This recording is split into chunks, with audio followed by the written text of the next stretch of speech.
दिव्यांगासाठी काही एखादा वाढ नको हॉस्पिटल, पण दिव्यांगासाठी एखादा वाढ कसा ठेवता येईल, कारण त्याला आता बरं मला असं वाटतं का उपचाराची वेळच येणार नाही याचा काही उपक्रम खरं तर राबवणं गरजेचं आहे.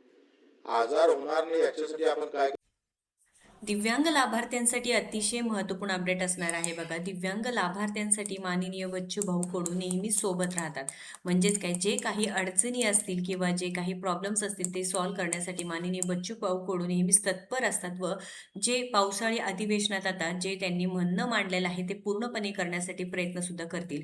मागच्या वेळेच्या वेळेस ऑक्टोबरमध्ये देखील दिव्यांग बांधवांसाठी 2,500 रुपये वाढ करण्यात आली. त्यावेळेस त्यांनी अनेक आंदोलन केले. त्यानंतर अनेक वेळेस मागणी केली व त्यानंतर जे आपले दिव्यांग बांधव आहेत त्यांचे वाढीव अनुदान 2,500 रुपये देखील झाले. आत्ता जे अधिवेशन आहे त्यामध्ये त्यांनी 4,000 रुपये वाढ होण्यासाठी देखील महत्त्वाचा मुद्दा मांडला आहे. बाकीच्या राज्यांमध्ये दिव्यांग बांधवांसाठी 4,000 रुपये जे काही प्रत्येक महिन्याला पेन्शन येते, तर आपल्या राज्य सरकारने देखील दिव्यांग बांधवांना 4,000 रुपये देणे गरजेचं आहे. व आता पुन्हा एकदा त्यांनी पावसाळी अधिवेशनामध्ये दिव्यांग बांधवांसाठी वेगळं विभाग पाहिजे आहे सांगितलेलं आहे. म्हणजेच काय, हॉस्पिटल्स असू द्या, दवाखाना असू द्या, दिव्यांग बांधवांसाठी वेगळं विभाग द्या, जेणेकरून जे तत्परतेने प्रत्येक दिव्यांग बांधवांना जे काही मेडिकल फॅसिलिटी आहे किंवा जे काही डॉक्टर्स आहे ते अवेलेबल होतील व जे दिव्यांग बांधव आहेत त्यांना कोणत्याही प्रॉब्लेमला फेस करावं लागणार नाही, कोणत्याही प्रॉब्लेम्सला त्यांना तोंड द्यावं लागणार नाही. प्रत्येक वेळेस माननीय बच्चूभाऊ कडू दिव्यांग करतोय आरोग्य विभाग. आजार आल्यानंतर मग सगळ्याचे पोट भरतं, तुमचं प्रेशर वाढतं. माझं असं मत आहे का आजारावर कशी पाबंदी घालता येईल याच्यासाठी काही आपण काही संशोधन किंवा त्या संदर्भात आपण काही करत आहोत का? कारण आपण पाहिजे का एखादं गाव दत्तक घ्या, एखादे काही उपक्रम जसं अण्णा हजारे साहेबांनी गाव पाणी पूर्ण गाव किंवा जलसंधारण पूर्ण गाव केलं, तसं माझं असं मत आहे का काही तालुका घेता येईल का किंवा एखादी PSC आपण टार्गेट करता येईल का, का तिथं आजार किलमित कमी कसे हे काय होतंय का हा तुम्ही किती काही वाढवला तर त्याला थांबवावं लागेल. थांबवणं बंदच आहे.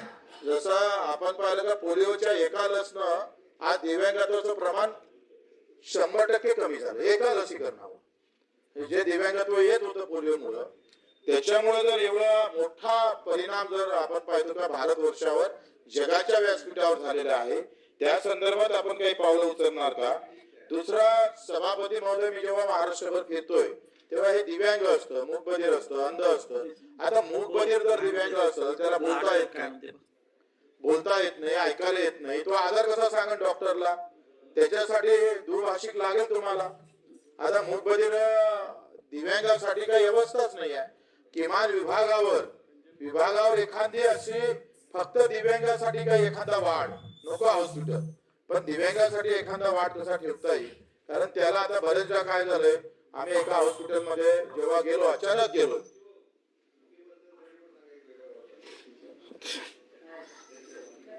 तर काय झालं, मूकबधीर असल्यामुळं मंत्री महोदय त्या डॉक्टरला तो काही सांगू शकला नाही मला काय आजार आहे.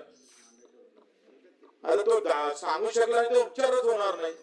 तर किमान एखादा विभागातलं एखादा हॉस्पिटल जसं आपण आरक्षण ठेवतो तसं दिव्यांगासाठी काही ठेवता येईल का? आणि तुम्ही आता जे ढाचा बदलला पाहिजे, इमारतीतले हॉस्पिटल कमीत कमी करून त्याला फिरतं कसं. आता तुम्ही पाहतोय का बाजार असतं, आता काय सगळं ऑनलाईन झालंय, AI आलेला आहे. सगळ्या गोष्टी आपण त्या सोयीनं आपला विभाग काही विचार करतो का? कारण इमारतीमध्ये आपण ज्याला इमर्जन्सी आहे, ज्याला भरती ठेवून उपचार करावा लागतो तो ठीक आहे, ज्याला भरती करायची गरज नाही, ज्याला काही इतर काही गोष्टी नाही, त्याच्यासाठी काय उपाययोजना आपण करताय? मानवासोबत उभे राहतात. 6,000 रुपये प्रति महिना होण्यासाठी देखील ते प्रयत्न करत आहेत. विधवा पेन्शन योजनेच्या लाभार्थ्यांना, महिलांना देखील 6,000 रुपये व्हावे असे सुद्धा त्यांनी त्यांचे जे परिपत्रक होते गेल्या वर्षी मांडलं होतं व त्या संदर्भात महत्त्वपूर्ण अपडेट सुद्धा देण्यात आली होती.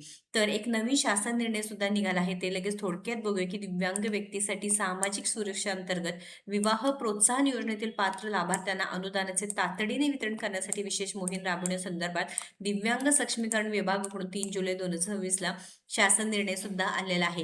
हे देखील महत्त्वाचं आहे की जे दिव्यांग व अव्यांग विवाह आहे त्यांच्यासाठी आता जे पैशांचं आहे ते वाढ सुद्धा करण्यात आली आहे व आता हे जे पूर्ण पैसे असणार आहे बघा, दिनांक 15 ऑगस्ट 2026 रोजी स्वातंत्र्य दिनाच्या औचित्य साधून माननीय मुख्यमंत्री, माननीय उपमुख्यमंत्री, माननीय पालकमंत्री यांच्या हस्ते शासकीय व ध्वजारोहण कार्यक्रम प्रतिमात्मक स्वरूपात दिव्यांग व्यक्तीसाठी सामाजिक सुरक्षा अंतर्गत विवाह प्रोत्साहन योजनेतील पात्र लाभार्थ्यांना लाभाचे वितरण करण्यासंदर्भात दिव्यांग अव्यांग विवाह यांना 1.5 लाख रुपये व दिव्यांग विवाह यांना 2.5 लाख रुपये अनुदान सुद्धा देण्यात येत आहे. तर प्रत्येक दिव्यांग लाभार्थ्यांसाठी राज्य सरकारच्या माध्यमातून अनेक योजना राबविल्या जातात. अनेक इथे आता प्रत्येक जे काही योजना आहे त्यामध्ये वाढ सुद्धा करण्यात आला आहे. तुम्हाला बिझनेस करायचा आहे, व्यापार करायचा आहे, तुम्हाला काही स्वतःचं सुरू करायचं आहे, त्या संदर्भात सुद्धा योजनेची माहिती आपल्या योजनेत्र चॅनलच्या माध्यमातून तुम्हाला देण्यात आलेलं आहे. तुम्ही एकदा नक्कीच तपासून घ्यायचं आहे. महत्त्वपूर्ण अपडेट आहे, जास्तीत जास्त शेअर करावं. अशाच महत्त्वपूर्ण अपडेटसाठी आपल्या योजनेत्र चॅनलला फॉलो सबस्क्राईब करा. धन्यवाद.